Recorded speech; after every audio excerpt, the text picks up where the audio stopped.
ప్రభుత్వ పాఠశాలల్లో IB syllabus ని నిలిపివేయాలని ప్రభుత్వం నిర్ణయం తీసుకున్నట్టుగా తెలుస్తోంది. ఈ అంశాన్ని అధికారికంగా ప్రకటించారు టీడీపీ ఎమ్మెల్సీ అశోక్ బాబు. ఇది మాత్రమే కాదు, అటు సిబిఎస్ఈ సిలబస్ ని కూడా ఎత్తేస్తామని ప్రకటించారు అశోక్ బాబు. బైజూస్ కంటెంట్ ఉన్న ట్యాబ్లు దండగా అని ఇప్పటికే టీడీపీ ముద్ర వేస్తోంది. పిల్లలకు ట్యాబ్ల పంపిణీకి కూడా మంగళం పాడేయాలని నిర్ణయం తీసుకున్నట్టుగా తెలుస్తోంది. అటు నేషనల్ ఎడ్యుకేషన్ పాలసీని అయినా అమలు చేస్తారా అనే సందిగ్ధత ప్రస్తుతం నెలకొన్న పరిస్థితి. National education policy guide lines కి అనుగుణంగా గత ప్రభుత్వం నిర్ణయాలన్నీ కూడా తీసుకుంది. ఇప్పుడు మరి కూటమి ప్రభుత్వం ఈ ఎన్ఈపీకి కూడా తిలోదకాలు ఇస్తుందా అనేది ఒక ప్రశ్న. వచ్చే ఏడాది నుంచి దీన్ని కూడా ఎత్తేసే ఆలోచనలో ఉన్నట్టుగా ఎమ్మెల్సీ అశోక్ బాబు తెలిపారు. దాంతోపాటు ఇప్పటికే టోఫెల్ శిక్షణని ప్రభుత్వం నిలిపివేసిన పరిస్థితి. ఇవన్నీ కూడా విద్యారంగంలో పెను సంస్కరణలుగా చెప్పుకొచ్చారు. గత ప్రభుత్వానికి చాలా మంచి పేరు తెచ్చిన సంస్కరణలు ఇవన్నీ కూడా. దాంతోపాటుగా విద్యార్థులకి చాలా ఉపయోగకరమైన సంస్కరణలు, వీటన్నింటినీ కూడా ఎత్తివేయాలని ప్రస్తుతం కూటమి ప్రభుత్వం నిర్ణయం తీసుకున్నట్టుగా తెలుస్తోంది.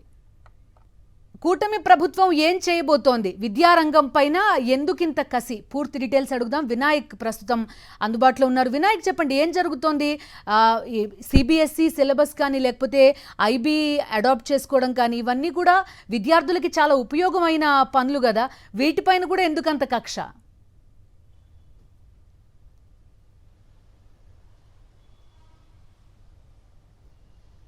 అంటే 2019 నుంచి 2024 వరకు దాదాపుగా 5 సంవత్సరాల పాటు విద్యారంగంలో మాజీ ముఖ్యమంత్రి వైఎస్ జగన్మోహన్ రెడ్డి తనదైన శైలిలో రాష్ట్ర స్థాయిలో కాదు అంతర్జాతీయ స్థాయిలో సంస్కరణలు తీసుకురావడం జరిగింది. ఇందులో భాగంగానే అంతర్జాతీయ స్థాయిలో రాష్ట్ర విద్యార్థులు, నిరుపేద విద్యార్థులందరూ కూడా ప్రభుత్వ స్కూల్లో చదివే విద్యార్థులు అంతర్జాతీయ స్థాయిలో రాణించాలనే ఉద్దేశంతో ఆయన ఐబీని ఈ సంవత్సరం నుంచి ప్రవేశపెట్టాలని భావించారు. ఇప్పటికే దాదాపుగా 1000 స్కూల్స్లో సిబిఎస్ఈ విధానం నడుస్తుంది. దీంతోపాటు ప్రతి ఏటా కూడా డిసెంబర్ నాడు ఆయన తన పుట్టినరోజు నాడు ప్రతి విద్యార్థికి కూడా, అంటే 8వ తరగతి చదివే విద్యార్థులకు ప్రత్యేకంగా ట్యాబ్లు కూడా పంపిణీ చేయడం జరిగింది. మొత్తంగా చూస్తే కనుక విద్యారంగంలో గతంలో ఎన్నడూ లేని విధంగా దాదాపుగా 70,000 కోట్ల రూపాయలను రాష్ట్ర ప్రభుత్వం గతంలో ఖర్చు చేయడం జరిగింది, వైఎస్ఆర్సీపీ ప్రభుత్వం. ఈ నేపథ్యంలోనే కనివేనుగుని రీతిలో విద్యా సంస్కరణలు దేశవ్యాప్తంగా ఆదర్శనీయమయ్యాయి. అదేవిధంగా ఇతర రాష్ట్రాలు సైతం ఈ రాష్ట్రంలో అమలు చేసిన విధానాన్ని, అంటే నాడు నేడు కావచ్చు, మధ్యాహ్న పథకాన్ని గోరుముద్దగా ఆయన మార్చి ప్రతిరోజు కూడా నాణ్యమైన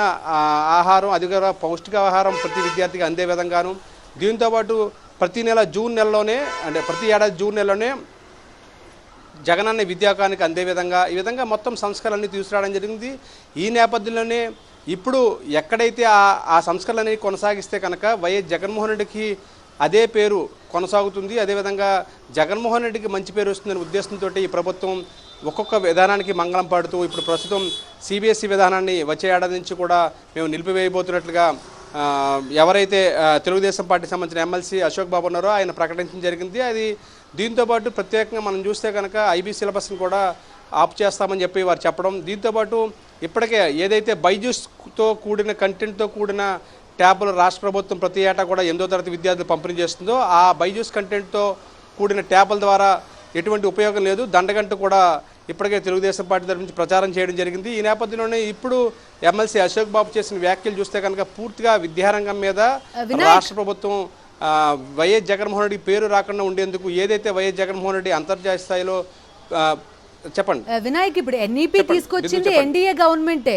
నేషనల్ ఎడ్యుకేషన్ పాలసీని. సో దానికి ఇన్ లైన్ విత్ ఎన్ఈపీనే ఇక్కడ కొన్ని సంస్కరణలు కూడా చేసిన పరిస్థితి.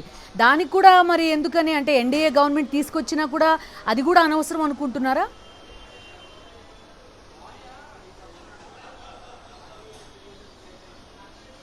నేషనల్ ఎడ్యుకేషన్ పాలసీని దేశవ్యాప్తంగా 2020 నుంచి కూడా కేంద్రంలో ఉన్న ఎన్డీఏ సర్కారు అమలు చేయడం ప్రారంభించింది. ప్రతి రాష్ట్రం కూడా ఈ నేషనల్ ఎడ్యుకేషన్ పాలసీని అమలు చేయాలనేది కూడా ఎన్డీఏ సర్కారు అప్పట్లోనే దీనికి సంబంధించి ఆదేశాలు ఇవ్వడం జరిగింది. అయితే వైఎస్ జగన్మోహన్ రెడ్డి 2019 నుంచి, అంటే ఏదైతే నేషనల్ ఎడ్యుకేషన్ పాలసీ అనేది రాక ముందు నుంచి కూడా ఆయన సంస్కరణలు అమలు చేయడం ప్రారంభించారు.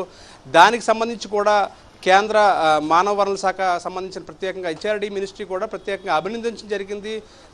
దేశంలోనే ఆంధ్రప్రదేశ్ రాష్ట్రం ఇతర రాష్ట్రాలు కూడా ఆదర్శంగా ఉందనేది కూడా వారు ప్రశంసించిన విధానం కావచ్చు. మరోవైపున ఎన్ఈపీలో భాగంగా డ్రాప్అవుట్స్ విధానం తగ్గడం కోసం ఎక్కడా లేని విధంగా ఆంధ్రప్రదేశ్ రాష్ట్ర ప్రభుత్వం ప్రత్యేకంగా ఇక్కడ ప్రతి విద్యార్థికి కూడా అమ్మఒడి పేరుతోటి ప్రతి తల్లికి కూడా 15,000 రూపాయలు ప్రతి సంవత్సరం కూడా ఇవ్వడం జరిగింది. ఈ నేపథ్యంలోనే ఇటువంటి సంస్కరణలతోటి డ్రాప్ అవుట్స్ తగ్గించే ప్రయత్నం చేయడం, అదేవిధంగా అంతర్జాతీయ స్థాయిలో విద్యార్థులు రాణించడం కోసం ఇంగ్లీష్ విధానాన్ని ప్రవేశపెట్టడం, టోఫిల్ విధానాన్ని ప్రవేశపెట్టడం జరిగింది. ఈ నేపథ్యంలో ప్రస్తుతం ఇప్పటికే టోఫిల్ విధానాన్ని పూర్తి స్థాయిలో ఈ ప్రభుత్వం వచ్చిన తర్వాత అటకెక్కించడం జరిగింది. ఇప్పుడు ఈ విధంగా సిబిఎస్ఈ సిలబస్ కావచ్చు, అదేవిధంగా ఐబీ సిలబస్ కావచ్చు, పూర్తి స్థాయిలో వచ్చే ఏడాది నుంచి కూడా అమలు చేయడం అనేది సిబిఎస్ఈ ఆపు చేస్తామని చెప్పడం ద్వారా పూర్తి స్థాయిలో ఏదైతే వైఎస్ జగన్మోహన్ రెడ్డికి పేరు వచ్చే విధంగా ఉందో వాటన్నిటిని, ఆ పథకాలన్నింటినీ కూడా పక్కన పెట్టాలన్న ఆలోచన అయితే ఈ ప్రభుత్వంలో కనిపిస్తుందని చెప్పుకోవచ్చు. ఇందులో భాగంగానే ముందుగా తెలుగుదేశం పార్టీకి సంబంధించిన ఎమ్మెల్సీతో కానీ, అదేవిధంగా ఆ పార్టీకి సంబంధించిన నేతల ద్వారా వీటి మీద మాట్లాడించడం జరుగుతుంది. దాని మీద